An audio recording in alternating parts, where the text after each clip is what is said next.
अशरफ साहब थके मांदे घर लौटे तो देखा कि उनका 12 साला बेटा काशिफ अपनी माँ से अलिफाल ले रहा है। क्या हुआ भाई, आज मूड खराब क्यों है? इन्होंने बेटे से पूछा। होना क्या है पापा? अभी कुछ दिन पहले बड़ी आंटी अपने बच्चों के साथ 10-12 दिन हमारे घर पर रहकर गई है। आज मामा जान छोटी आंटी को फोन पर कह रही थी कि हमारे पास कब आ रही हो। फिर क्या हुआ? काशिफ के पापा ने कहा। होना क्या है, हम मामा से पॉकेट मनी मांगे तो 10 रुपए पकड़ा देती है। अगर कहीं के 10 रुपए से क्या आता है तो कहती हैं तुम्हारे पापा प्राइवेट कंपनी में मुलाजिम हैं, कोई बनिक के मालिक नहीं। भाई महंगाई के इस दौर में 10 रुपए भी गनीमत है। वो तो ठीक है, आंटी के बच्चों को तो 20-20 रुपए देती हैं और नान चने दही भले और ब्रेड भी खिलाती है। काशिफ ने जवाब दिया। भाई मेहमान तो अल्लाह की रहमत होते हैं, इनकी खिदमत करना प्यारे आका की संत मुबारका है। बात तो आपकी ठीक है, मगर अपनी पॉकेट भी देखनी चाहिए।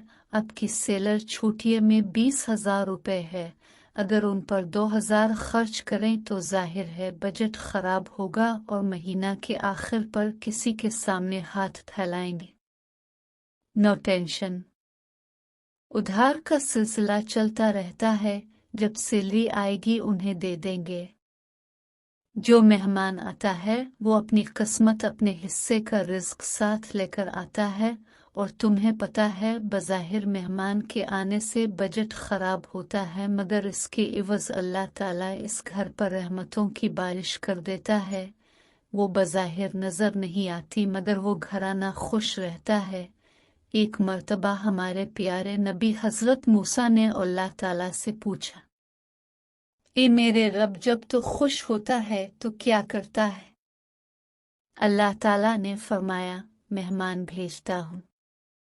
दूसरी बार पूछा तो अल्लाह ताला ने फरमाया, बेटियां देता हूँ। तीसरी बार पूछा तो अल्लाह ताला ने फरमाया, बारिश देता हो। अब खुद अंदाजा लगाओ, जिस घराने पर अल्लाह मेहरबान होता है वहाँ मेहमान भेजता है, वहाँ का रिस्क पहले भेज देता है। वो कैसे? पापा में समझा नहीं। अच्छा सुनो, एक जमाना था जब लोग घरों में मेहमान आने पर खुशियां मनाया करते थे, और ये आलम हुआ करता था कि अगर मेहमान किसी एक घर में आता तो पूरे मोहल्ले के घराने एक एक करके मेहमान की तवाज़ो के मतमन्नी होते। मेहमान दूसरे घराने की दावत कबूल कर लेता तो इस घर में खुशी की लहर दौड़ जाती। किसी मजबूरी की वजह से वो दावत कबूल न करता तो अच्छे अच्छे पकवान पका खुद इसके घर में पहुंचाए जाते थे। क्या अच्छा जमाना था और क्या अच्छे लोग थे। जमीन पर बिछी चटाई पर दस्तरखान लगता था, जिस पर मकई या ज्वार की रोटी, लस्सी का गिलास और मक्खन रख दिया जाता था। और अगर पापा जान आज कौन सा दूध लस्सी मक्खन का दौर है, पिज़्ज़ा बर्गर का दौर है, भाई वक्त वक्त की बात है। अच्छा एक और वाकया सुनो। प्यारे इका के दौर में एक खातून ने आपकी खिदमत अक़दस में पेश है कर अर्ज की कि इसका शौहर रोज़ कई मेहमानों को लेकर आता है, इसमें इनकी खिदमत नहीं हो सकती। आपने इस खातून की बात सुन ली, इससे कुछ न कहा। कुछ दिनों बाद अपने इसके शौहर से कहा वो उनके घर मेहमान बनकर आना चाहते हैं, क्योंकि इस शख्स ने जब अपनी बीवी को बताया तो इस खातून खाना को बेहद खुशी हुई। उसने सोचा कि मैंने जो प्यारे इका से शिकायत की थी शायद मेरे शौहर को समझाने आ रहे हैं कि मेहमान न लाया करो। ताहम प्यारे नबी ने खाना तनावुल फरमाया और सहाबी से कहा कि मैं जब घर से जाऊंगा तो तुम्हारी बीवी मुझे जाता हुए देखे। जब आप तशरीफ ले गए तो इस खातून खाना ने देखा कि आपके पीछे हशरात और बलाएं भी घर से बाहर जा रही हैं।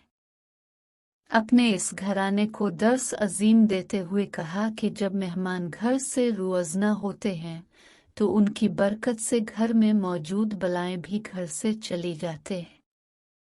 इसलिए मेहमान की कदर और मंजिलत करने चाहिए। सुबहान अल्लाह। काशिफ के मुंह से निकला, सॉरी पापा जान, अब मेरी समझ में आ गया कि मेहमान अल्लाह की रहमत होते हैं। अब मैं खुद छोटी आंटी को फ़ोन करके कहता हूँ कि वो हमारे घर महीना भर रहे। नन्ही सहरिश ने कहा। सभी मुस्कुराने लगे।